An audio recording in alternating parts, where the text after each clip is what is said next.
में पढ़ा, ध्रुव महाराज के बारे में दिया गया है।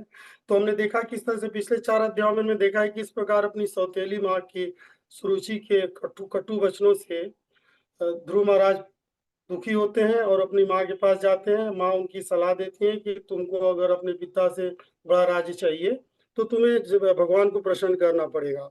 तो वे जंगल में चले जाते हैं 5 वर्ष की छोटी उम्र में। रास्ते में उनको नारद मुनि मिलते हैं जो शुरू में तो उनको वापस भेजना चाहते हैं, लेकिन उनकी दृढ़ता देखकर उन्हें वो भगवान की तपस्या करने का मार्ग दिखाते हैं। जंगल में ध्रुव महाराज कठोर तपस्या करते हैं और मात्र 6 महीने में भगवान को प्राप्त कर लेते हैं।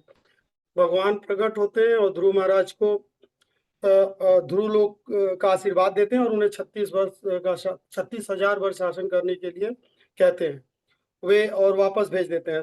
भगवान के आदेश का पालन करके ध्रुव महाराज वापस चले आते हैं। कुछ समय बाद उनके पिता उनको राज्य देके खुद वन में चले जाते हैं। इसके बाद होता यह है कि ध्रुव महाराज के जो भाई हैं, सौतेले भाई, वो जाते हैं शिकार पे, तो वहां अच्छों से उनका विवाद होता है और यक्ष उनका वध कर देते हैं। ये जानकर ध्रुव महाराज बहुत क्रोधित होते हैं और वो यक्षों का वध करने के लिए निकल पड़ते हैं। लाखों यक्षों का वध करने के बाद भी जब उनका क्रोध शांत नहीं होता तो ध्रुव महाराज के दादाजी स्वयं मनु प्रकट होते हैं और उन्हें ऐसा न करने को समझाते हैं। तब ध्रुव का गुस्सा शांत होता है। अब उसके बाद से अगला ये चैप्टर शुरू होता है जिसमें ध्रुव महाराज का वापस ध्रुव लोक जाना। ठीक है, तो ये पहले श्लोक में पहले से 9वें श्लोक में ध्रुव महाराज और कुबेर के बीच में बातचीत होती है। इस श्लोक में मैत्री मुनि बता रहे हैं कि विदुर जी को बता रहे हैं कि जब ध्रुव महाराज का क्रोध शांत हो गया तब यक्षों के राजा कुबेर जी के सामने प्रकट हुए। हमारे गुरुजन बताते हैं कि हमें ध्रुव महाराज से यहाँ यह सीखने को मिलता है कि हम चाहे कितने भी बड़े क्यों न हो जाएं, चाहे अध्यात्म में कितनी भी उन्नति कर लें, ध्रुव महाराज तो राजा थे और भक्ति में भी इतने आगे थे। हमें भी अपने वरिष्ठों तथा वैष्णवों के आदेशों का, जैसा कि ध्रुव महाराज ने किया, वो मानना चाहिए, उनकी सलाह को माननी चाहिए। अगर हमारी आध्यात्मिक प्रगति के लिए वो बात कही जा रही है तो। लेकिन अगर हमारा कोई वरिष्ठ है, हमें कोई ऐसी सलाह देता है कि जिससे हमारी आध्यात्मिक उन्नति में बाधा आती है, तो हम उसे मना कर सके, नजरअंदाज कर सकते हैं, जैसा कि प्रहलाद महाराज ने किया। उनके जो अपने पिता के आदेशों का पालन नहीं किया, उनके सलाह का पालन नहीं किया और भगवान का भजन करते रहे। ठीक है, अब दूसरे श्लोक में कुबेर द्वारा ध्रुव को पाप रहित बताना। इस श्लोक में कुबेर जी ध्रुव महाराज को निष्पाप बता रहे हैं और अपनी प्रसन्नता व्यक्त कर रहे हैं कि उन्होंने अपने पितामह मनु जी के आदेशों को मानकर अपने क्रोध को शांत कर लिया तथा यक्षों का वध करना बंद कर दिया। लेकिन वही दूसरी तरफ देखिए कि ध्रुव महाराज जो हैं उन्हें अपने आप को पापी और सबसे गिरा हुआ मान रहे हैं, जो कि एक सच्चे वैष्णव का गुण होता है।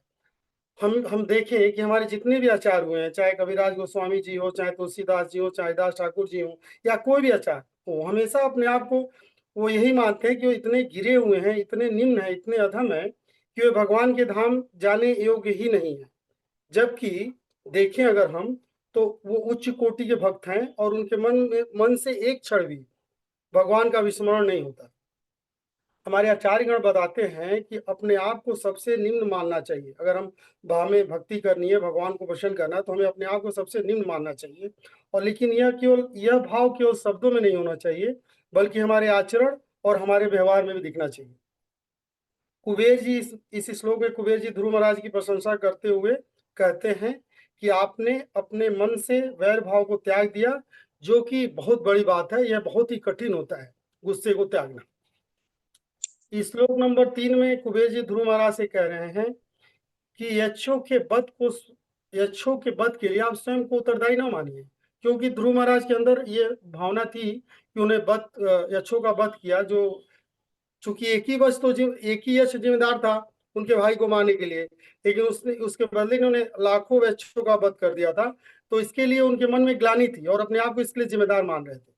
लेकिन यहाँ कुबेर महाराज कहते हैं उनसे कि इन सब के लिए आप अपने आप को जिम्मेदार मत मानिए, क्योंकि आपने राजधर्म का पालन करते हुए इनका वध किया है। कुबेर जी आगे कहते हैं कि वास्तव में न तो हम किसी को जन्म दे सकते और न ही हम किसी को मार सकते हैं। हर जीव अपने कर्म को भुगत रहा है।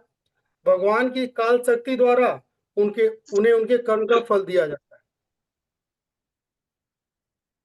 जब हम अपने कर्तव्य का निर्वहन भगवान को समर्पित करते हैं। पैर दुख रहा है। हरे कृष्णा। जब हम अपने कर्तव्य का निर्वहन भगवान को समर्पित करते हुए करते हैं तो हमें पाप नहीं लगता।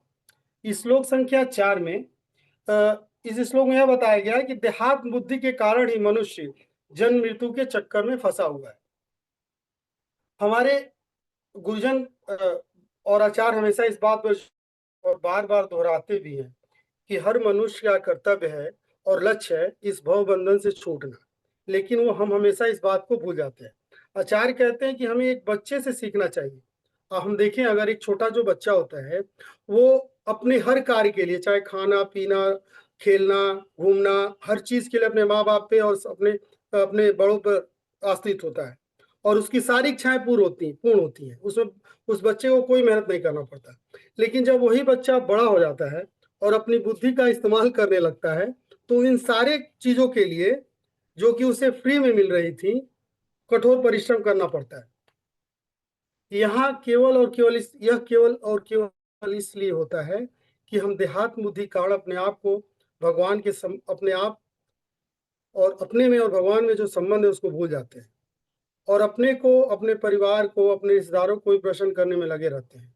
अपने वास्तविक पिता को भूल जाते हैं, जिनसे हमें संबंधित स्थापित वास्तव में जिनसे हमें संबंधित स्थापित करना चाहिए, जिनको हमें प्यार करना चाहिए, जो कि वास्तव में हमारे सच्चे मित्र हैं। लेकिन उनको खुश करने का हम कोई प्रयास नहीं करते और स्वयं को कर्ता मानते हुए अपनी इंद्रिय तृप्ति में लगे रहते हैं और इसी कारण जन्म मृत्यु के चक्कर में फंसे हैं। श्लोक संख्या 5 में कुबेर जी ध्रुव से कह रहे हैं कि आप तुम सभी जीव आत्माओं के स्वामी भगवान की सेवा करो, क्योंकि वे ही समस्त जीवों के स्वामी हैं। मतलब कुबेर जी हैं भगवान ध्रुव महाराज से भगवान की भक्ति करने के लिए कह रहे हैं। परम पिता भगवान श्री कृष्ण ने, वो बता रहे हैं कि इसका आचार्य बताते हैं कि परम पिता भगवान श्री कृष्ण ने ही समस्त जीवों एवं संसार की रचना की है। यह बेसिक सी बात है। जिसने इस सुंदर संसार की रचना की है वो स्वयं निराकार कैसे हो सकता है, ये परिपट में बताया गया है। शास्त्रों के आधार पर हम जान सकते हैं कि भगवान का आकार है। ब्रह्म संहिता को हम देखिए जिसमें भगवान को सगुण बताया गया है और सर्वव्यापी भी बताया गया है। भगवान अपनी 3 शक्तियों द्वारा तरंगा, तथरष्टा, बहिरंगा शक्ति के माध्यम से ही पूरी सृष्टि का संचालन कर रहे हैं। तो अगर हम भगवान को प्रसन्न करते हैं, जैसे कि हम जड़ में पानी डालते हैं, सभी आप जानते हैं, जैसे हम जड़ में पानी डालते हैं तो सभी पेड़ पौधे, सभी पत्तियों को, डालियों को, कलियों, सबको जल मिल जाता है। उसी प्रकार हम अगर भगवान की सेवा करते हैं तो सभी देवी देवताओं की सेवा हो जाती है।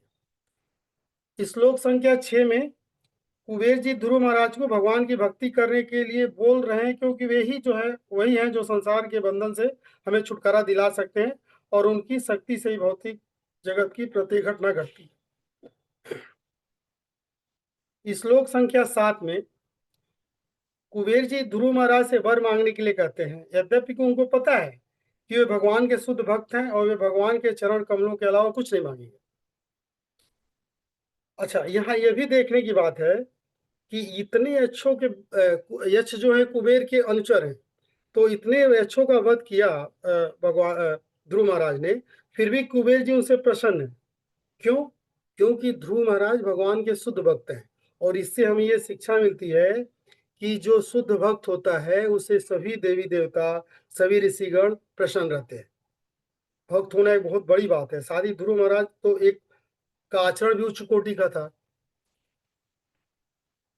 उन्होंने अपने पितामह समूह की इतने गुस्से में थे, इतने क्रोध में थे, फिर भी अपने पितामह की बात मानी और अनुग्रहवश और अपने आप को क्या बोलते हैं जिम्मेदार मानते हुए कुबेर जी की बातों को बड़े ध्यान से सुन रहे थे। श्लोक संख्या 8 में ध्रुव महाराज को धर्म, अर्थ, मुक्ति या इंद्रिय तृप्ति के लिए कुछ ही मांगने का अवसर कुबेर जी ने दिया है। वो कहें कि आप जो भी मांगना है मांग लीजिए। लेकिन ध्रुव महाराज ने यह नहीं मांगा। उन्होंने क्या मांगा कि उनकी भगवान के चरण कमलों में रति बनी रहे। प्रभुपाद जी परिपट में बता रहे हैं कि भक्ति वही व्यक्ति मांग सकता है जो कि अत्यधिक बुद्धिमान हो, विचारवान हो और भक्त हो, क्योंकि भक्ति इस बात को जानता है कि भगवान के चरण कमलों के अतिरिक्त सब कुछ नश्वर है। भक्त तो भगवान से भौतिक चीजों की तो बात ही नहीं करता। अच्छा, कोई हम लोग डेली ये पढ़ते हैं, शिक्षाष्टकम पढ़ते हैं, इसमें कौन सा श्लोक है इस बात को दिखाता है कि इसमें दिया गया है कि जिसमें भक्त जो होता है वो भौतिक चीजों की भगवान से मांग नहीं करता? कोई भक्त बताएंगे? फोर्थ फोर्थ फोर्थ ना ना धनम धनम न ना जन्म जनम न ना फोर्थ सुंदरम। फोर्थ ठीक है माता जी। और वो मोक्ष की कामना नहीं करता। हम कोई अच्छा ऐसा कोई श्लोक बताइए, मतलब श्लोक का एक पार्ट बताइए जिसमें भक्त जो है वो मोक्ष की कामना भी नहीं करता। अकामो सर्व कामो व मोक्ष कामोदारति। अच्छा, और एक हम लोग अक्सर पढ़ते हैं, वो भी है, वो है कि वो हम लोग पढ़ते हैं किसी विशेष महीने में, वरम देव मोक्षम न मोक्षम अधिमाना चान्या विडेह मरेशा दपिया। दामोदराष्टकम। कार्तिक मास दामोदर। जी, भक्त को तो केवल भगवान की भक्ति और उनसे प्रेम चाहिए होता है। भगवान उसको जिस भी परिस्थिति में रहे, इससे उसको कोई फर्क नहीं पड़ता। ये इसके लिए कोई श्लोका बताइए जिसमें भक्त ये भगवान से कह रहा है कि हम किसी भी स्थिति में रहे, मुझे कोई फर्क नहीं पड़ता, आप मुझे किसी स्थिति में रखिए। कास्टों का 8वां स्टेंजा है। गुड। कृपादिष्ट, अरे बोला कौन सा है? आशिलश्वा पादरताम विनष्टु माम दर्शनाम ममहर्ताम करोति वा यथा तथा तव विद्याति लंबटो मते पर, ये वाला श्लोक है। श्लोक संख्या 9 में ध्रुव महाराज ने कुबेर से जो मांगा, क्या मांगा? भगवान के चरण कमलों में आसक्ति बनी रहे। और इस जब ध्रुव महाराज कुबेर से मांग रहे हैं तो कुबेर जी बड़े प्रसन्न हो रहे हैं। क्यों?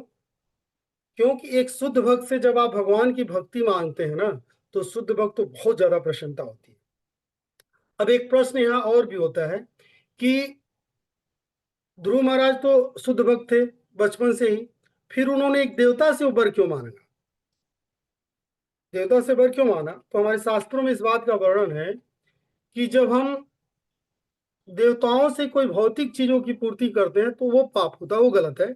लेकिन हम अपनी आध्यात्मिक उन्नति के लिए जब हम किसी देवता की पूजा करते हैं, अगर पूजा कर रहे हैं, तो ये गलत नहीं माना गया शास्त्रों में। इसका एक दो उदाहरण मिलता है, जैसे गोपियां भी कात्यायनी माता की पूजा की ताकि भगवान में उनकी भक्ति भगवान उनको मिल जाए। इस तरह से आता है वर्णन की भक्ति विनोद ठाकुर जी शिव को जल अर्पित किया करते थे। हरे कृष्णा। भक्ति हरे कृष्णा। भक्ति विनोद ठाकुर जी भी शिव जी को जल अर्पित करते थे और भगवान से भक्ति मांगते थे। लेकिन यहाँ पे एक चीज और है, इसका मतलब ये नहीं हुआ कि मान लीजिए आप किसी सेवा में लगे हैं भगवान की और सेवा छोड़ के चले जाए, कहें कि मुझे अभी तो उन देवता की पूजा करनी है, हमें भगवान की भक्ति मांगनी है। ऐसा भी नहीं होना चाहिए। श्लोक संख्या 10।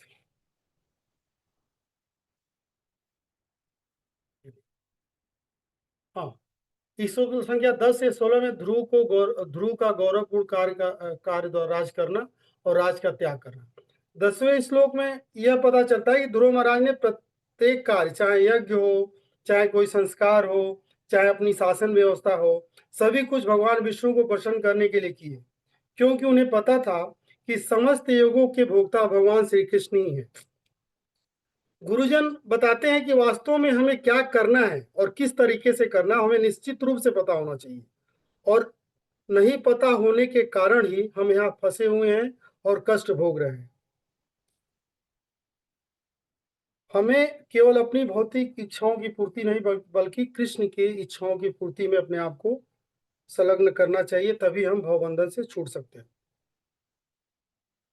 प्रभुपाद जी बताते हैं परिपट में कि चारों वर्णों, चारों आश्रमों की तपस्या संकीर्तन की बात की है, लेकिन सबका सारांश यही है कि हमें अपने डिजायर को भगवान की प्रसन्नता में लगाना चाहिए। और यह काम कैसे हो सकता है? भक्तों के संग में आसानी से हो सकता है। श्लोक संख्या 11 में कि बताया जा रहा है कि ध्रुव महाराज अपना सारा कुछ त्याग करके और बद्रिक आश्रम में चले गए और भक्ति करने लगे। भक्ति करते समय उन्हें हर वस्तु में भगवान के दर्शन होते थे। सच्चा भक्त, यहाँ गुरुजन बताते हैं कि जो सच्चा भक्त होता है, जब वो भगवान को पूरी तरह समर्पित हो जाता है, तो वह पेड़ पौधे पहाड़ आकाश सब चीज में उसको भगवान की उपस्थिति दिखती है। भगवान सर्वत्र है, हमारी आत्मा में, सभी प्राणियों में, हर वस्तु में। इसी को भगवत गीता में भगवान भी बता रहे हैं। ध्रुव महाराज ने गहन भक्ति और योग के माध्यम से भगवान को प्राप्त किया। भगवान अपने भक्तों की सदा रक्षा करते हैं। इस बता रहे कि जो शुद्ध भक्त होते हैं, भगवान उनकी सदा रक्षा करते हैं। श्लोक संख्या 12 में बताया जा रहा है कि ध्रुव महाराज ने भगवान के भक्तों और वैष्णव के हितैषी, दीनों पे दया करने वाले, धर्म की रक्षा करने वाले और अपनी प्रजा का पालन करने वाले एक आदर्श शासक थे। प्रजा उनको अपने पिता के समान प्यार करती थी। एक चीज हमें ध्रुव महाराज के शासन से हमें ये सीखने को मिलता है कि नेतृत्व, वास्तव में नेतृत्व क्षमता का मूल गुण क्या है। उसे धार्मिक होना चाहिए, उसके अंदर सेवा का भाव होना चाहिए, उसे तपस्या आनी चाहिए और उसके अंदर करुणा भी होनी चाहिए। ध्रुव महाराज इस बात के प्रतीक हैं कि एक सच्चा राजा या नेता वही है जो प्रजा की भलाई के लिए तप करे, धर्म की रक्षा करे और विनम्र रहे। ध्रुव महाराज एक आदर्श शासक थे और उन्होंने अपना आदर्श स्थापित किया अपने शासन व्यवस्था में। यदि हम आज के नेताओं को देखें तो ध्रुव महाराज की तरह गुण हो तभी वे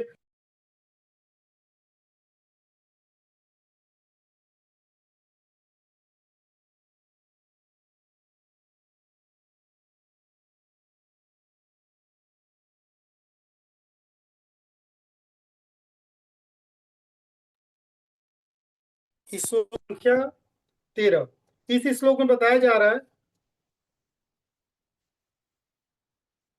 इस श्लोक बताया जा रहा है ध्रुव महाराज ने, हरे कृष्णा माता, ये आवाज आ रही है ना? यस प्रभु जी, यस।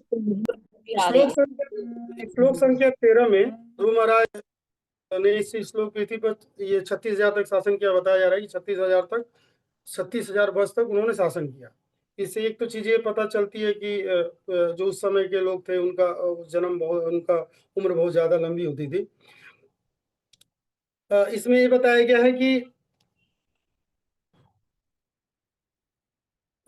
जब कोई पुण्य का फल भोग रहा होता है तो जीवन में सुख आता है, लेकिन जब पाप कर्मों का फल आता है तो उसे दुख मिलता है। ध्रुव महाराज इसको बहुत अच्छी तरह जानते थे, इसलिए उन्होंने अपने पूरे जीवन में संसारिक सुख का उपयोग सीमित और विवेकपूर्ण तरीके से किया तथा तपस्या और भक्ति से आत्मशुद्धि की। जीवन में पुण्य और पाप दोनों फल आते हैं।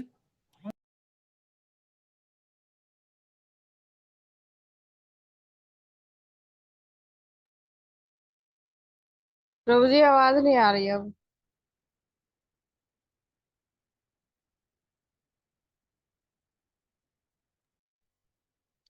हरे कृष्णा, प्रभु जी आवाज नहीं आ रही अब। हरे कृष्ण। प्रभु जी एक मिनट वेट करिए। प्रभु जी इतना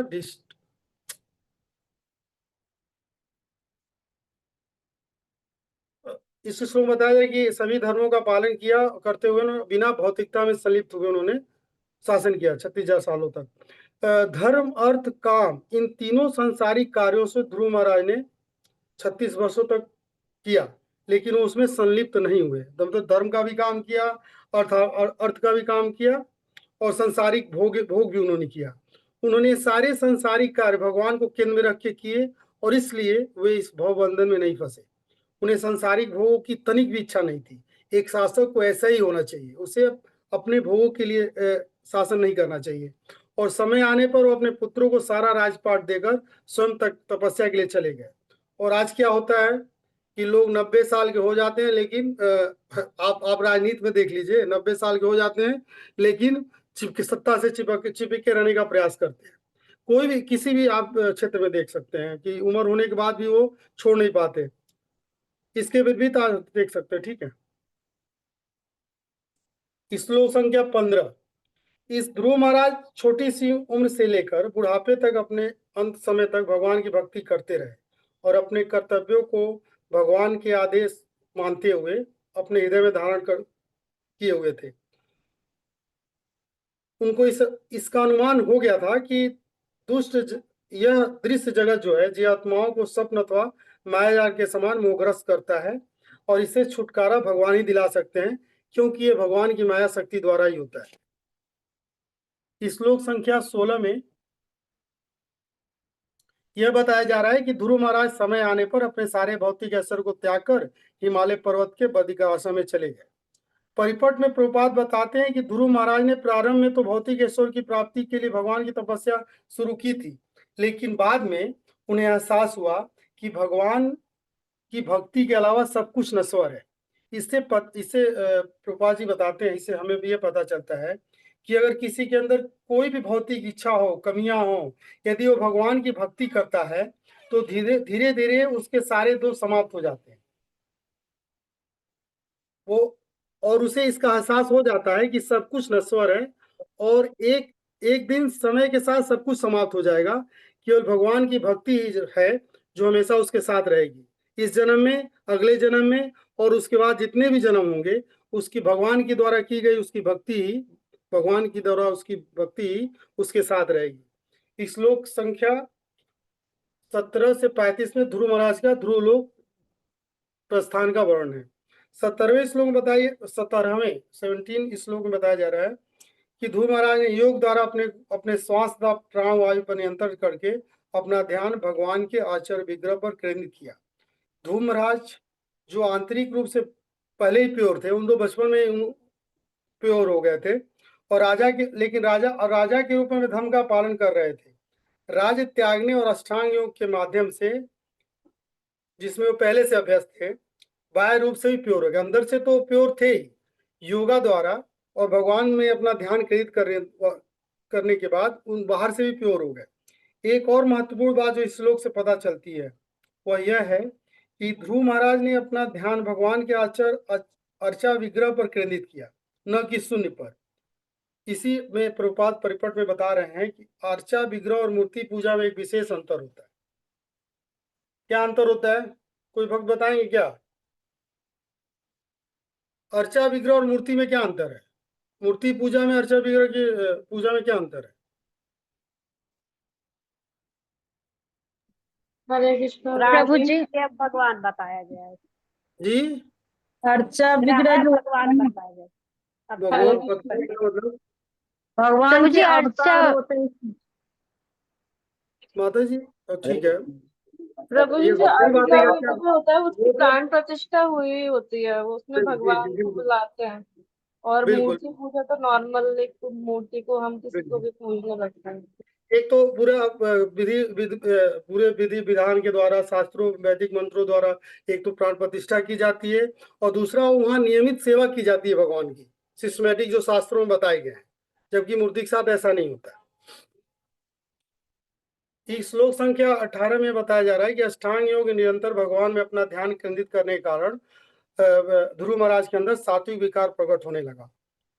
परिपट में प्रभुपाद बताते हैं कि जब हम नवधा भक्ति करते हैं तो और हम अपनी सारी इंद्रियों को भगवान के ऊपर केंद्रित करते हैं तो हमारे अंदर, मतलब हमारे अंदर ही शुद्ध भक्तों के अंदर सात्विक विकार होते हैं।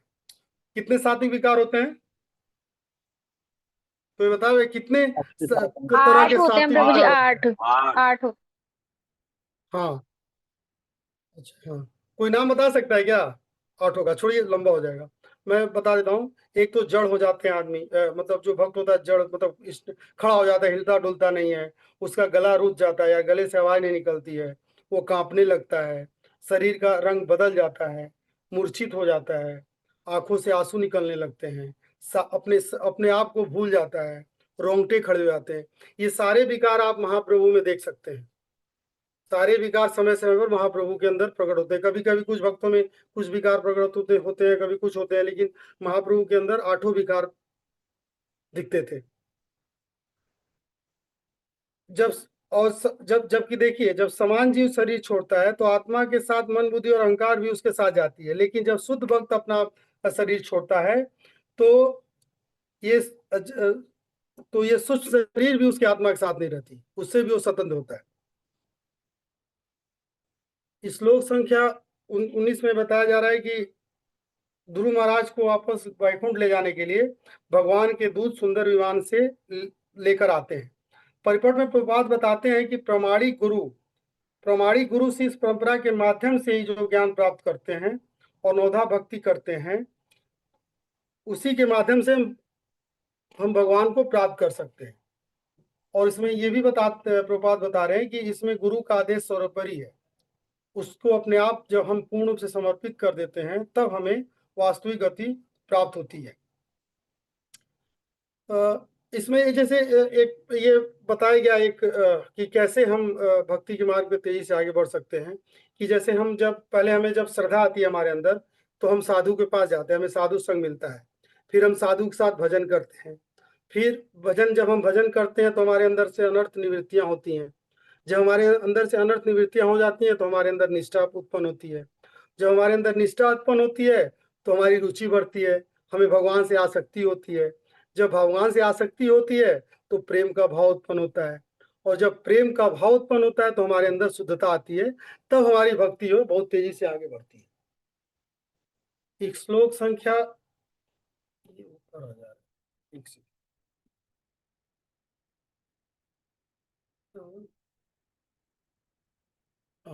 श्लोक संख्या 20 में, इस श्लोक में ध्रुव महाराज को ले जाने के लिए आए देवदूतों का सुंदर वर्णन किया गया है, जिससे स्पष्ट होता है कि वैकुंठ के निवासियों का स्वरूप भी भगवान विष्णु की तरह ही होता है। जैसे आप सब लोगों को तो पता ही है कि जो वैकुंठ के निवासी होते हैं उनके भी चार आते होती हैं, उनके संग गदा वो भी सारे लिए होते हैं, सारे भगवान विष्णु की तरह होते हैं। क्या ऐसी चीज है जो भगवान विष्णु की और उनके और लोगों से अलग करती है? कौन से ऐसी चीजें हैं जो भगवान प्रभु जी, को श्रीवत्स का जो चिन्ह होता है ना, श्रीवत्स का चिन्ह, वो केवल भगवान के छाती पे होता है। और कोई एक और अंतर होता है, कौस्तुभ मणि। एक और अंतर होता है कि भगवान के गले में कौस्तुभ मणि की माला होती है और भक्तों के गले में नहीं होती। थैंक यू ब्रजू, बिल्कुल थैंक यू। श्लोक संख्या 21 और 22, जब ध्रुव महाराज को लेने आते हैं तो ध्रुव महाराज आश्चर्यचकित होकर उनको देखते रहते हैं और हरे कृष्ण महामंत्र का जाप करते हैं। श्लोक संख्या 21 में बताया जा रहा है कि केवल हम हरे कृष्ण के महामंत्र द्वारा भगवान और उनके दूतों को प्रसन्न कर सकते हैं। उनको प्रसन्न करने के लिए किसी कर्म कांड या किसी विशेष उपाय की जरूरत नहीं होती। ध्रुव महाराज ने जब ध्रुव महाराज देवदूतों को देख रहे हैं तो उनको प्रणाम किया और उनको समझ में नहीं आया कि हम इसका स्वागत कैसे करें। तो फिर वो महामंत्र का जाप करने लगे, जिससे वो देवदूत प्रसन्न हो गए। मैं एक जगह सुन रहा था कि प्रभुपाद ने एक बार अपने भक्तों से पूछा, कहीं प्रभुपाद लेक्चर ले रहे थे, अब मैं आप लोगों से भी पूछ रहा हूँ, कि प्रभुपाद एक जगह लेक्चर ले रहे थे तो उन्होंने अपने भक्तों से पूछा कि मैंने इतने सारी पुस्तकें क्यों लिखी। तो आप लोगों को क्या लगता है कि प्रभुपाद ने इतनी सारी पुस्तकें क्यों लिखी? आप लोग कोई बताएगा? सबसे पहले तो ये कि प्रभु जी, हमें भगवान के बारे में पुस्तकों से ही पता चल सकता है। ठीक है। प्रभु जी, इसलिए इतने सारे ग्रंथ देखे गए हैं प्रभुपाद के जानने के बाद भी हम लोग, मतलब तो प्रभुपाद हमारे साथ हैं, अपनी पुस्तकों के माध्यम से उनकी शिक्षाएं हमारे साथ हैं, हम कैसे कृष्ण भक्ति कर सकते हैं, ये सब हम प्रभुपाद की बुक्स पढ़ते माता हैं। जी, ये तो बिल्कुल सही है कि प्रभुपाद ने, जैसे प्रभुपाद की बात मैं बताऊंगा, जो प्रभुपाद ने बोला था कि सब ठीक है, आप सब बातें सही हैं। उस समय के भक्तों ने बोला कि हम ज्ञान प्राप्त कर सके, किसी ने कहा कि हमें भगवान को ईश्वर को समझने का मौका मिलेगा, किसी ने कहा कि हम भौतिक जगत को पार के गोलोक जाएंगे। प्रभुपाद ने कहा कि आप सबका जवाब सही है, जैसे कि आप लोगों का सबका जवाब सही है, लेकिन तो पूर्ण जवाब यह प्रभुपाद के शब्दों में है कि किंतु पूर्ण जवाब यह है जी प्रभु जी, शायद इसका आंसर ये हो सकता है क्योंकि उनके जो गुरु महाराज उन्होंने कहा था, if you ever get money print books. नहीं, वो भी सब ठीक है मैं ये नहीं कर रहा, इसका कोई भी जवाब आप लोग देंगे और सही होगा, गलत तो हो ही नहीं सकता, जैसे कि उस समय भक्तों ने दिया था। लेकिन प्रभुपाद के शब्द ये थे, मैं बता रहा हूँ, प्रभुपाद के शब्द ये थे कि इसका पूर्ण जवाब यह है कि जब हम सब महामंत्र का जप कर सकें और हरि नाम के महत्व को समझ सकें, जो कि हमारे शास्त्र में, भगवत पुराण में तथा देवता भी करते हैं इसको। भगवान के बाणी, मतलब उनका कहना यह था कि हमारे सारे किताबों को लिखने का एक ही उद्देश्य है कि हम सब लोग भगवान के महामंत्र का जाप अच्छी तरह से कर सके। ये इस परिप्रेक्ष्य में बताया गया कि जब ध्रुव महाराज उनको देखते हैं और हरि कृष्ण महामंत्र का जप करते हैं और सब प्रसन्न हो जाते हैं, इस समय इस बात को जोड़ देते हुए उन्होंने बताया प्रभुपाद जी ने। श्लोक संख्या मतलब कि 22 श्रद्धा में, बढ़ाने के लिए हरि नाम में है प्रभु जी, मतलब कि हरि नाम में हरिनाम श्रद्धा का बढ़ाने के लिए। सारों का जड़ तो श्रद्धा ही है। जब तक श्रद्धा नहीं होगी तब तक तो हम आगे कुछ बढ़ ही नहीं सकते ना। मैंने आपको पहले ही बताया कि पहले श्रद्धा ही आती है। श्लोक संख्या 22 में देवताओं देवदूतों के आने पर ध्रुव महाराज द्वारा उनको प्रणाम करना तथा देवदूतों द्वारा उन्हें संबोधित करने के बारे में बताया गया है। इस श्लोक में यह बताया गया है कि भौतिकवादी जीवन प्रणाली और आध्यात्मिक जीवन प्रणाली में एक मुख्य अंतर है। क्या मुख्य अंतर है, कोई बताएगा? अध्यात्मवादी जीवन प्रभु प्रणाली, जी ये अंतर है कि अध्यात्म में तो हम भगवान के जो और शास्त्रों के हिसाब से अपना जीवन जीते हैं, और भौतिक जीवन में उसकी अवज्ञा करते हैं, उसके अगेंस्ट में जीवन बिल्कुल, जीते हैं। बस यही अंतर है। और हम इसीलिए यहाँ आए हैं। हम भगवान के आदेशों का पालन नहीं करना चाहते थे, इसलिए हम यहाँ आए। एक ही बेसिक अंतर यही है। परिपट में प्रभुपाद बताते हैं कि सबसे बड़ी बात यह है कि कोई भी भगवान की अनन्य भक्ति ध्रुव महाराज जैसे पा सकता है। ऐसा बिल्कुल नहीं सोचना चाहिए कि वो ध्रुव महाराज थे, वो सतयुग था, उस समय की परिस्थितियां ऐसी थी। प्रभुपाद बताते हैं कि इस कलयुग में भी ध्रुव महाराज वाली गति मिल सकती है। रास्ता बस यही है, 4 नियमों का पालन, 16 राउंड माला और प्रमाणिक गुरु के शरणागत होकर भगवान की नौदा भक्ति। हम प्रभुपाद के तथा बहुत सारे ऐसे संतों के जीवन को देख सकते हैं। अगर इस कलयुग में, अगर आप ये सोचिए ना कि अगर इस कलयुग में ध्रुव महाराज वाली गति अगर संभव नहीं होती तो चैतन्य महाप्रभु आते ही नहीं। चैतन्य प्रभु ने तो आगे बताया, हमें भक्ति दी है। तो इसलिए इस पे ये नहीं सोचना चाहिए कि वो ध्रुव महाराज थे और उस समय सतयुग था इसलिए उनको ये लेने के लिए आए देवदूत। 23 से 27 में विष्णु दूतों और ध्रुव महाराज के बीच संवाद।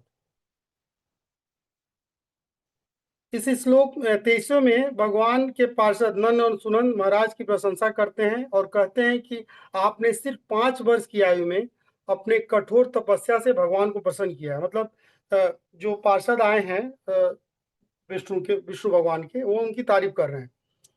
यहाँ गुरजन ये बताते हैं कि हमें नहीं सोचना चाहिए कि अभी तो मैं बहुत छोटी उम्र का हूँ, अभी तो मेरी उम्र संसार का भोग करने की है, जब मैं बूढ़ा हो जाऊंगा तब भक्ति करूंगा। भक्ति तो बुढ़ो लोगों का काम है। आप लोग ये बताइए, बुढ़ा कौन है? आप लोगों से अगर पूछा जाए कि बुजुर्ग कौन है तो आप लोग क्या कहेंगे, क्या जवाब होगा इसका? जिसकी मृत्यु नजदीक है। अच्छा, जिसकी मृत्यु नजदीक है। तो ये तो कोई नहीं जानता ना कि हमारी मृत्यु कब आएगी। तो इसका मतलब कि सभी बुजुर्ग हैं, सभी बुढ़े हैं, इसलिए सभी को भक्ति करनी चाहिए। ये नहीं सोचना चाहिए कि मैं जवान हूं, मैं बच्चा हूं, मैं बुढ़ा होऊंगा तब करूंगा। तो ये प्रभुपाद यहाँ बता रहे थे। श्लोक संख्या 24 में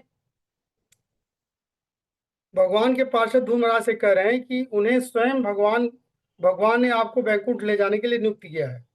भगवान स्वयं भगवत गीता में कहते हैं कि जो मेरी दिव्य लीलाओं को समझता है, मुझे सुनता है, मेरे रूप गुण और लीलाओं में संलिप्त रहता है, वो मेरे धाम आता है और फिर वो भौतिक जगत में वापस नहीं आता।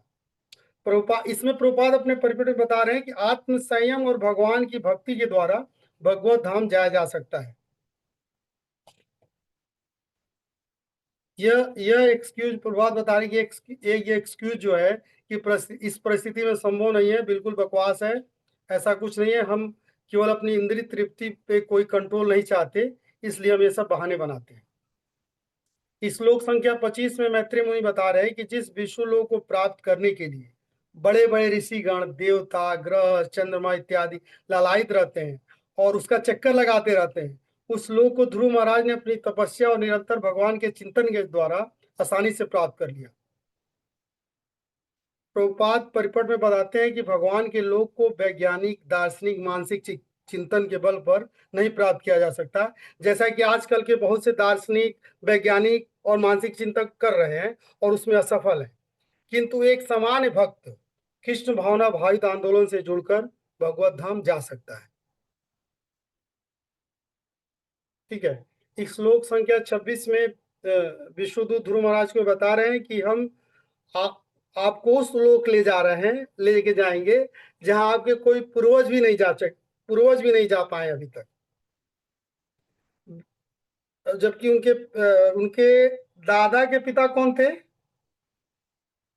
उनके परदादा कौन थे ध्रुव महाराज के? ब्रह्मा जी। तो उन्होंने कह रहे हैं कि आपके वो भी नहीं, उनको भी नहीं मिला, मतलब ब्रह्मा जी का भी लोक तो नश्वर है, एक समय तो भी चला जाएगा। तो भगवान उनको ऐसा लोक मिला जो कि सदा नित्य है।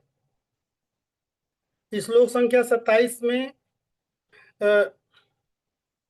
ये बताया गया, उस जो विमान लेने आया था उसके बारे में बताया गया कि वो विमान भौतिक नहीं था, उसकी गति मन की गति से भी ज्यादा तेज थी, तो बताया गया। श्लोक संख्या 28 में 28, 29, 30 में ध्रुव महाराज का अपनी नित्य क्रिया करने के पश्चात ऋषि मुनियों को प्रणाम करने के बाद मृत्यु के सर पर पैर रख के विमान में बैठना है। ये 27, 28 से लेकर 30 तक बताया गया। 28 श्लोक में मैत्री मुनि बता रहे हैं कि विमान पर चढ़ने के पूर्व ध्रुव महाराज ने स्नान किया, उपयुक्त आभूषण धारण किए, अपने नित्य के आध्यात्मिक कार्य को पूरा किया, उपस्थित ऋषि मुनियों को प्रणाम किया और उनका आशीर्वाद लिया।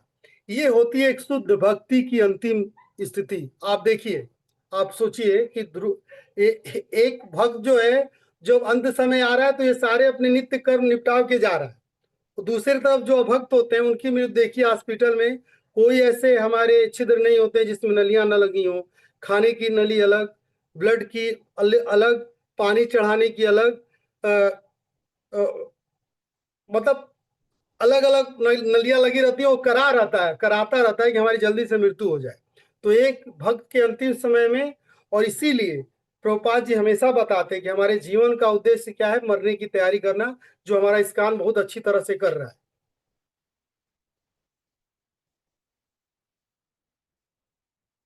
और एक चीज और है कि यहाँ लेके जो देवदूत आए थे, वो लेके उनको जाएंगे, बैकुंठ लोग जाएंगे। और मैं आप लोगों से ये जानना चाहता हूँ मतलब कि बैकुंठ में और गोलोक वृंदावन धाम में क्या अंतर है? गोलोक वृंदावन में जो स्वरूप सिद्ध भक्त होते हैं, वैकुंठ में जो है चतुर्भुज रूप में होते हैं। गोलोक वृंदावन में जो स्वरूप सिद्ध करना पड़ता है, जैसे कि इसमें भाव होते हैं, और मंजरी भाव, गोपी भाव, तीन तरह के भाव सुने हैं मैंने अपने। कहाँ पे प्रभु जी? गोलोक जो वृंदावन में जो है वो होते हैं ना, मंजरी भाव वो होते हैं, गोपी भाव। बिल्कुल सही जवाब है, बिल्कुल सही जवाब है। बैकुंठ में हम केवल दो भाव में, दास्य में और शांत में भगवान की सेवा करते हैं, लेकिन जब हम गोलोक वृंदावन में जाते हैं तो हमें पांचों रसों में, शांत, दास्य, साक्ष्य, वात्सल्य और माधुर्य रस में भगवान की सेवा करने का मौका मिलता है। ठीक है, 29वें श्लोक में बताया गया कि ध्रुव महाराज ने विमान में चढ़ने से पहले उसकी मतलब उसका 4 प्रदक्षिणा की, और जैसे उन्होंने उसकी प्रदक्षिणा की तो उनका जो शरीर है वो आध्यात्मिक हो गया। ठीक है, क्योंकि इस भौतिक शरीर से कोई स्वर्ग नहीं जा सकता। प्रभुपाद जी परिपट में बता रहे कि भगवान के धाम में वहां की सभी वस्तुएं, सामग्रियां, सभी निवासी पवित्र हैं, क्योंकि भगवान की सेवा में लगे हुए हैं। ठीक है, इस श्लोक संख्या 30 में मैत्री मुनि बता रहे कि ध्रुव महाराज मृत्यु के सर पर पैर रखकर उस विशाल विमान में बैठ गए। भक्त की मृत्यु उसी प्रकार सुख प्रदान करती है जैसे इसमें परिपट में बताया गया है कि एक शुद्ध भक्त होता है, उसको जब मृत्यु आती है तो उसी तरह से रहता है कि जैसे कि एक बिल्ली अपने बच्चे को अपने मुंह में दबा के लेके जाती है, लेकिन जब एक भक्त होता है उसकी मृत्यु आती है तो उसको ऐसा प्रतीत होता है जैसे वही बिल्ली किसी चूहे को अपने मुंह में दबा के ले गई है। तो थैंक यू, हरे कृष्णा। आप सब बहुत बहुत धन्यवाद हमको बर्दाश्त करने के लिए। अब रूपम आगे से बताएंगे, आगे से श्लोक बताएंगे। हरि बोल, हरि बोल, हरि बोल, हरि बोल, हरि बोल, हरि बोल, हरि बोल, हरि बोल, हरि बोल। सभी भक्तों की चरणों में मेरा कोटि प्रणाम है।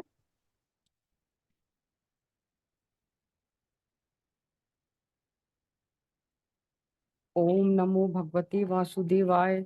ओम नमो भगवते वासुदेवाय। ओम नमो भगवते वासुदेवाय। तो श्लोका नंबर 30 से स्टार्ट करते हैं। हो सकता है थोड़ा सा स्पीड मेरा तेज है, तो प्लीज उसको आप लोग ध्यान से सुनेंगे तो समझ में आएगा। थोड़ा सा मैं जल्दी इसको पूरा करने का कोशिश करूंगी। श्लोका नंबर 31 में ध्रुव महाराज का विमान जब उड़ने लगा तो सारे देवी देवता ऋषि मुनि ढोल नगाड़े बजाकर अपनी खुशी जाहिर करने लगते हैं और ध्रुव महाराज पर पुष्पों की बारिश करने लगते हैं। श्लोक संख्या 32 में इस श्लोक में बताया गया है कि जब ध्रुव महाराज विमान में बैठते हैं तो उन्हें अपनी माँ की याद आती है। तो ध्रुव महाराज की माँ ही उनकी क्या है, पहली शिक्षा गुरु थी। तो अच्छा, आप लोग ये बता सकते हैं कि कितने शिक्षा गुरु होते हैं और कितने दीक्षा गुरु होते हैं? माता जी, दीक्षा गुरु तो एक ही होते हैं, शिक्षा गुरु अनेक हो सकते हैं। हाँ हाँ माता जी, ठीक, थैंक यू माता जी। तो वो बता रहे हैं कि शिक्षा गुरु थी जो उनके द्वारा रास्ता सुझाए जाने के कारण ही जो ध्रुव महाराज हैं वो भगवान विष्णु की तपस्या के लिए जंगल में गए थे, जहाँ नारद मुनि ने उन्हें मंत्र दीक्षा दी और उन्हें भगवान विष्णु की साधना करने के लिए कहा था। शिक्षा गुरु वह होता है जो हमें भगवान की राह पे ले जाने का ज्ञान देता है, पर दीक्षा गुरु वो होता है जो दीक्षा देकर भक्ति के मार्ग को तथा जीवन को संभालता है। श्लोक संख्या 33 में जब वो ध्रुव महाराज सोच रहे हैं कि मैं अकेले कैसे जाऊं, मेरी माँ भी तो थी। जब उनको अपनी माँ का स्मरण होता है, तो अभी उनको स्मरण होता है तभी उनके मन की जो बात है वो बैकुंठ लोक के जो महान पार्षद हैं उनको पता चल जाता है। तो कोई ये बताएगा, उन पार्षद के नाम बताएगा क्या? सुनंद माँ जी, नंद सुनंद।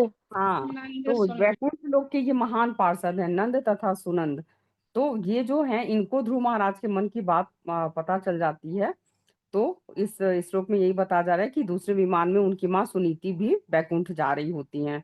परिपट में प्रभुपाद जी बता रहे हैं कि यदि संतान या शिष्य भगवान का शुद्ध भक्त है तो वो अपने साथ अपने गुरु तथा अपने माता पिता को भी अपने साथ बैकुंठ ले जा सकता है।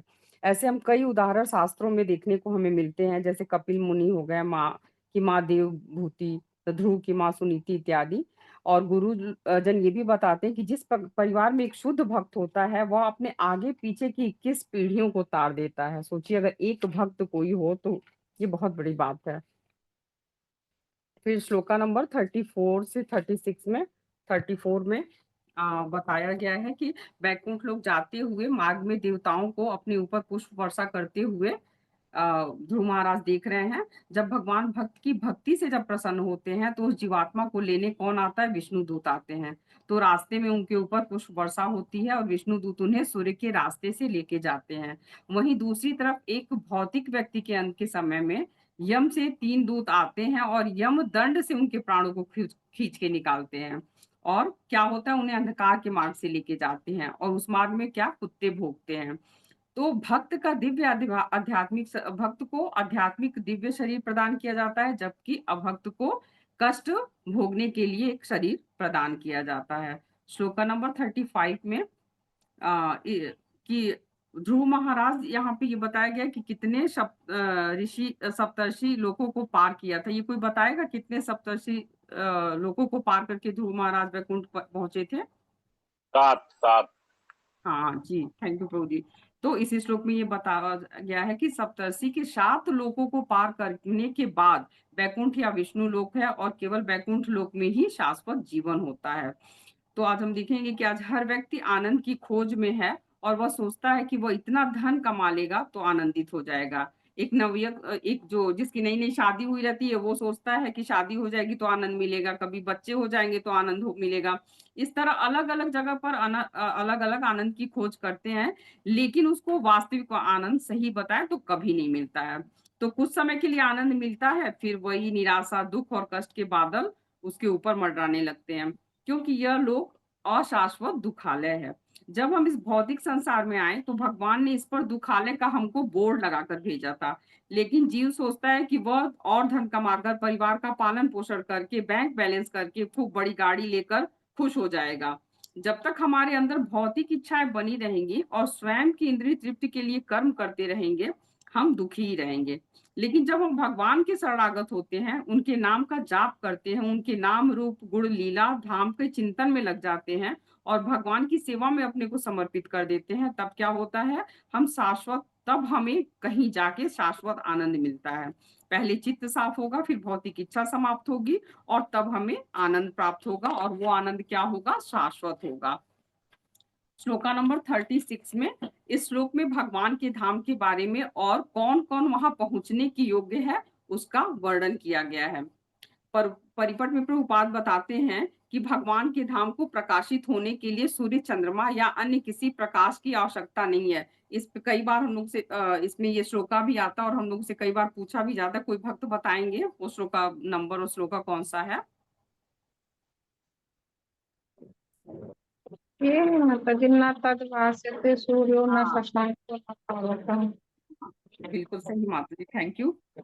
तो ये वाला श्लोका भी आता है और वास्तव में ये ग्रह भगवान के धाम से प्रकाश लेकर प्रकाशित होते हैं तथा पृथ्वी आदि अन्य ग्रहों को प्रकाशित करते हैं। भगवान का जो धाम है स्वयं प्रकाशित होता है।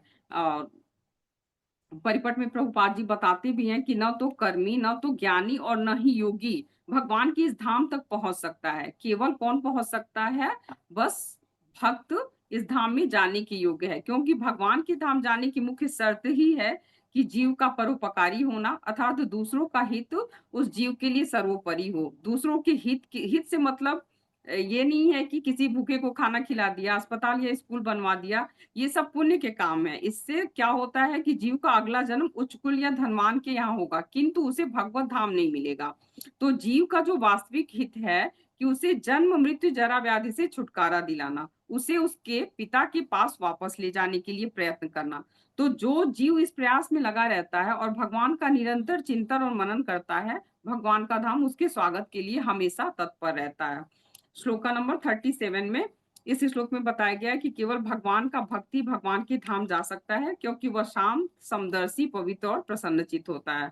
प्रभुपाद जी परपट में आप बता रहे हैं कि केवल भक्त के अंदर ही शांत रहने के गुण होता है, जो भक्तों के संग में विकसित होता है। जबकि कर्मी जो होते हैं हमेशा इंद्रिय तृप्ति की अभिलाषा के कारण, ज्ञानी मुक्ति पाने की इच्छा के कारण और योगी सिद्धि प्राप्ति की प्रबल इच्छा के कारण क्या होता है, हमेशा अशांत रहते हैं।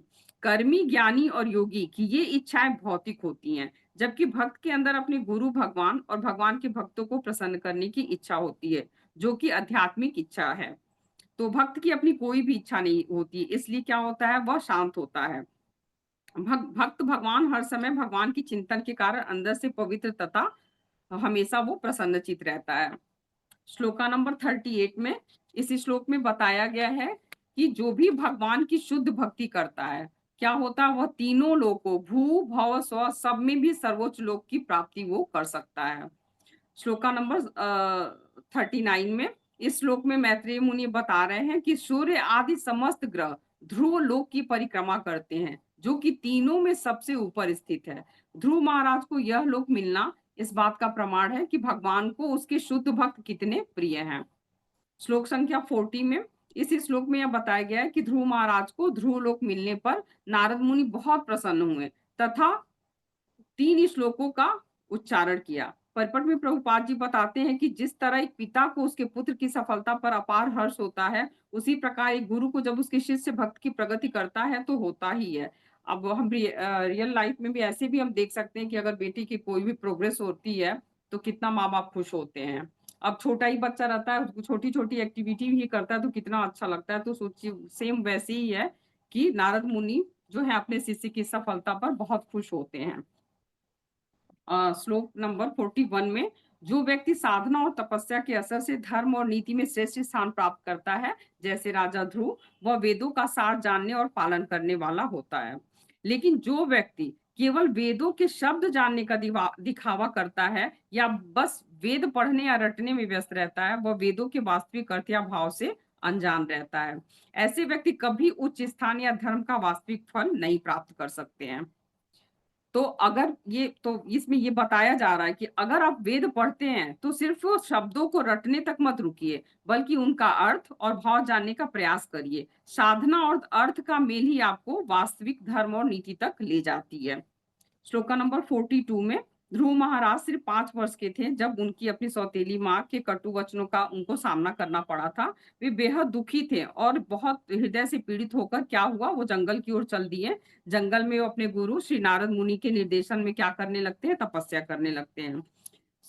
पर हालांकि वे एक छोटे से बच्चे थे, फिर भी अपनी साधना और श्रद्धा से उन्होंने समस्त देवताओं के देव भगवान श्री हरि का साक्षात्कार किया और उन्हें प्रसन्न किया।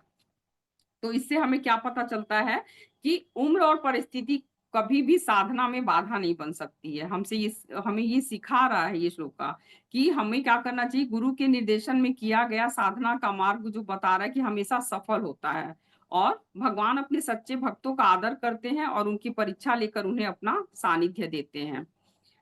5 वर्ष की आयु में किया गया कठोर तप हमें यह संदेश दे रहा है कि समर्पण से सभी लक्ष्य साध्य होते हैं। तो ध्रुव महाराज हमें यह संदेश देते हैं कि अगर विश्वास, साधना और श्रद्धा से आगे बढ़ा जाए तो कोई भी बाधा हमें नहीं रोक सकती है। यह कथा हमें प्रेरणा देती है कि जीवन में साधना, समर्पण और संयम से सभी लक्ष्यों को प्राप्त किया जा सकता है।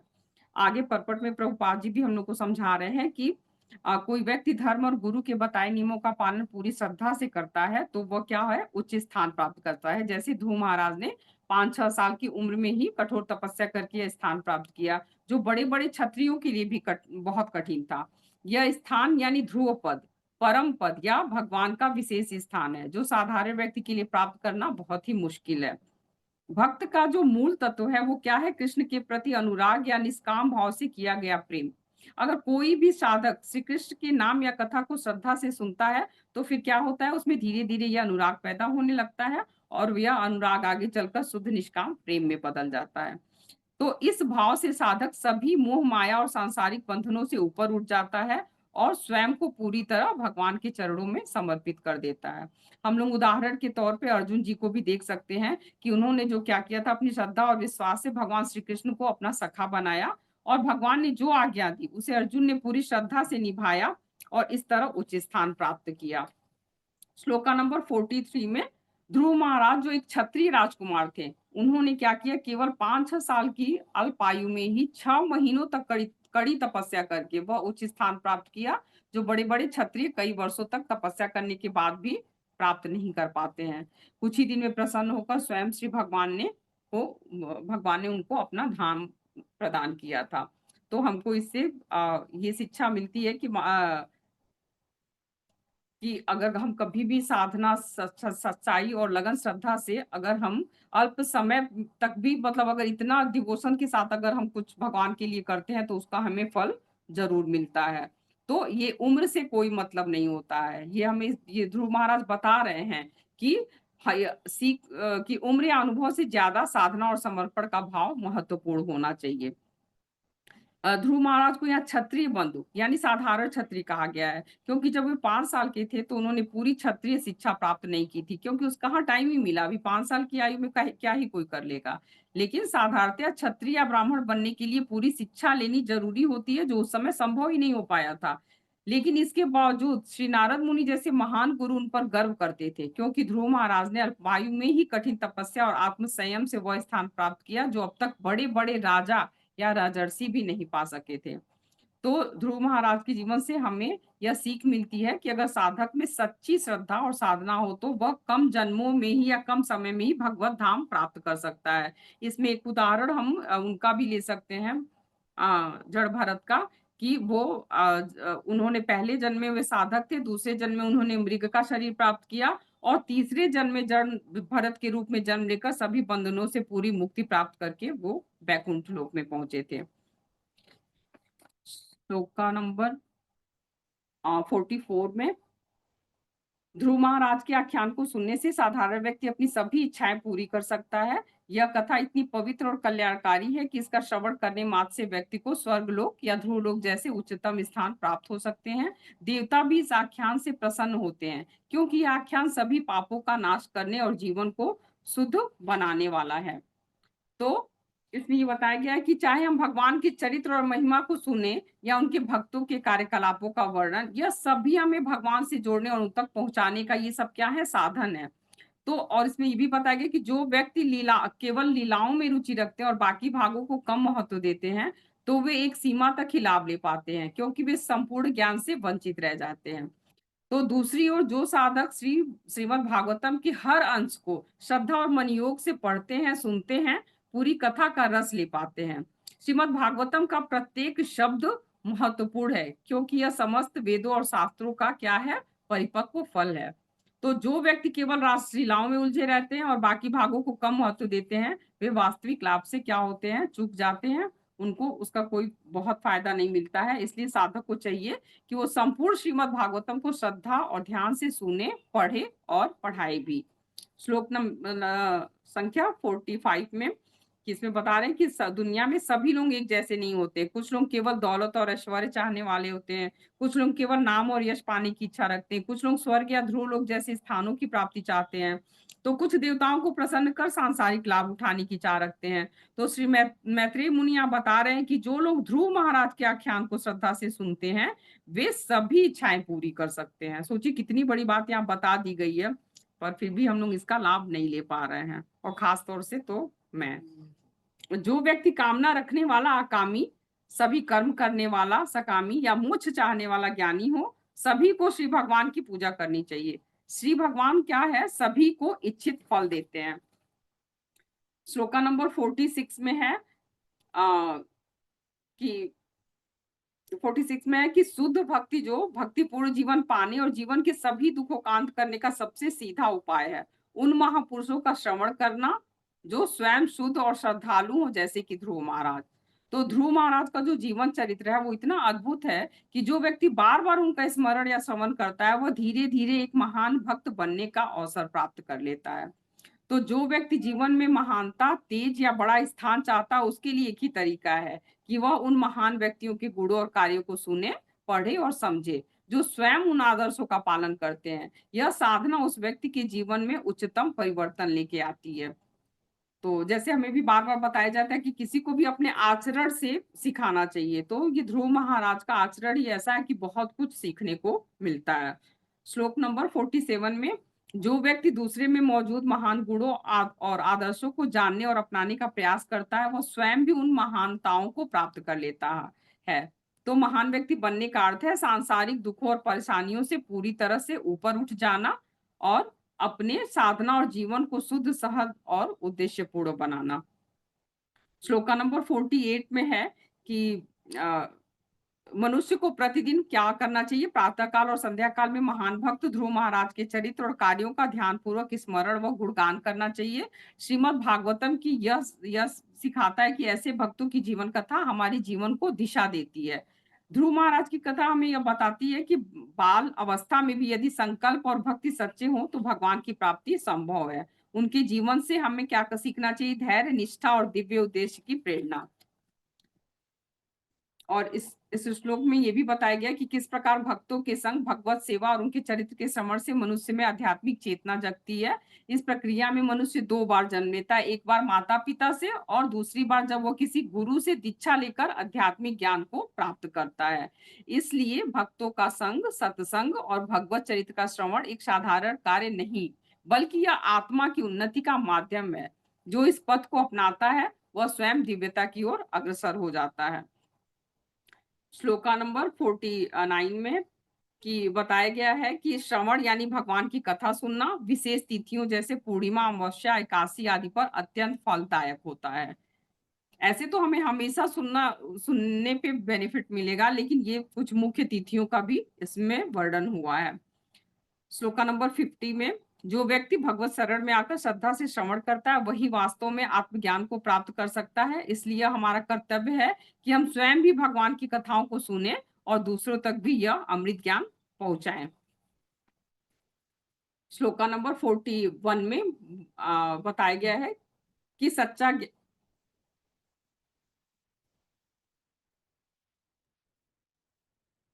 49, 50, 51 51 सच्चा ज्ञान और आध्यात्मिक उन्नति केवल उन्हीं लोगों को प्राप्त होती है जो सत्य के मार्ग पर चलना चाहते हैं और जिनमें दया, नम्रता और भगवान की कृपा पाने की भावना होती है। तो ध्रुव महाराज की तरह यदि कोई व्यक्ति पूरी श्रद्धा और भक्ति से भगवान की चरणों की महिमा को सुनता है, जैसे श्रीमद् भागवत कथा, तो वह स्वयं भी उत्कृष्ट ज्ञान और पूर्णता को प्राप्त कर सकता है। और जो लोग संसार के झूठे सुखों में उलझे रहते हैं उन्हें सत्य का मार्ग दिखाई नहीं देता, लेकिन जो दीन, नम्र और ईश्वर की शरण में आने वाले होते हैं वे ईश्वर की कृपा और आशीर्वाद के भगवान का आशीर्वाद के वो पात्र बनते हैं। ऐसे लोगों को ही दैवी ज्ञान प्राप्त होता है। तो श्रीमद् भागवतम के श्रवण से मनुष्य न केवल बुद्धि की दृष्टि से परिपक्व बनता है बल्कि उसका हृदय भी शुद्ध और परम सत्य के प्रति समर्पित हो जाता है। तो इससे हमको ये श्रीमद् भागवतम से के बारे में ये है कि श्रवण और चिंतन मानव जीवन को क्या करता है, पूर्णता और मोक्ष की ओर ले जाता है।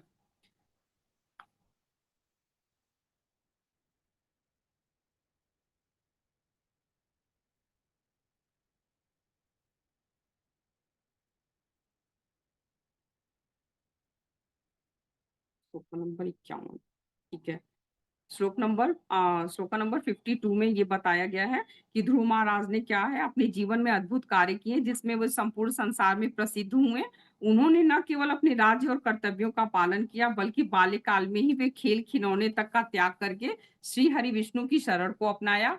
यह बताता है कि जब कोई व्यक्ति ईश्वर को ही अपना एकमात्र आश्रय बना लेता है तो वह जीवन के हर क्षेत्र में यश और सिद्धि प्राप्त करता है। तात्पर्य में इसमें चाणक्य पंडित का कथन भी इसमें दिया गया है कि जिसमें ये कहा गया कि यदि कोई मनुष्य धर्म, भक्ति और कर्तव्य का पालन करता है तो उसका नाम युगों तक स्मरणीय बन जाता है। जिस प्रकार ध्रुव महाराज ने कम उम्र में ही गृहस्थ जीवन से विरक्ति लेकर वनवास और भक्ति का मार्ग अपनाया, वह आज भी समाज के लिए एक अमिट उदाहरण है। तो इसमें श्रीमद् भागवतम के महत्व को बहुत ही महत्वपूर्ण बताया गया है। बताया गया कि जो भी श्रीमद् भागवतम की जो शिक्षाएं हैं वो संपूर्ण विश्व के लिए कल्याणकारी हैं। वेद व्यास जी ने जब अन्य वेदों, उपनिषदों और महाकाव्यों की रचना कर ली तब भी उन्हें सोचिए संतोष नहीं मिला। तो अंत में उन्होंने जब नारद मुनि की प्रेरणा से श्रीमद् भागवतम की रचना की तब जाकर उन्हें आत्मसंतोष प्राप्त हुआ। तो इसका एक कारण यह था कि श्रीमद् भागवतम केवल ज्ञान नहीं है बल्कि प्रेम और भक्ति से परिपूर्ण है, तो जो मनुष्य को परम सत्य और परम पुरुष की प्राप्ति तक पहुंचा देती है। तो श्री भागवतम का मुख्य उद्देश्य यही है कि लोगों को परम पुरुष के विषय में शुद्ध ज्ञान मिले और वे आत्मा की गहराइयों तक पहुंच सके। इस ग्रंथ में भक्ति को सर्वोच्च स्थान दिया गया है और बताया गया है कि जो भक्त सच्चे हृदय से भगवान की सेवा करता है वही वास्तव में भगवत प्राप्ति के योग्य होता है। जो दीन, दुखी और अज्ञानी हैं उन पर भगवान विशेष कृपा करते हैं। उन्हें दीनानाथ अर्थात दीनों का स्वामी कहा गया है। ऐसा भक्त जो दीनता और नम्रता से भगवान की शरण में जाता है वह भगवान को प्रिय होता है। इसके विपरीत जो केवल देवी देवताओं की पूजा करके भौतिक लाभ प्राप्त करने की इच्छा रखने वाला भक्त केवल तत्कालिक फल पाता है, लेकिन भगवान की शरण में जाकर जो भी भक्ति भाव से सेवा करता है वह क्या है, शाश्वत और दिव्य आनंद प्राप्त होता है। तो इस प्रकार श्रीमद् भागवतम हमें यह सिखाता है कि सच्चा धर्म केवल भक्ति है जो हमें परमात्मा से जोड़ता है और जीवन का वास्तविक उद्देश्य सिखाता है। इसीलिए ध्रुव महाराज का जो यह जीवन संदेश है जो हम लोगों ने आज पढ़ा है वो हमें यह संदेश देता है कि यदि जीवन में सफलता चाहिए तो भक्ति और कर्तव्यों दोनों में संतुलन रखते हुए ईश्वर की शरण को सर्वोपरि मानना चाहिए। तो फिर तो आज हमने श्रीमद् भागवतम महापुराण के चतुर्थ स्कंद को पढ़ा जिसमें ध्रुव महाराज के लोक कल्याणी कार्यों का त्याग और श्री हरि की शरणागति का गौरवपूर्ण वर्णन है जिसे नारद मुनि ने बताया था। धन्यवाद। मुझसे जो भी त्रुटि हो क्षमा करिएगा। हरि बोल, हरी हरी हरी हरी हरि बोल, हरी बोल। हरि बोल, हरि बोल। Hare Krishna. Thank you very much Vikram Prabhu ji and Rupam माता जी। अच्छा प्रेजेंटेशन था, सब डिवोटीज ने सुना। रिकॉर्डिंग ऑफ कर सकते हैं।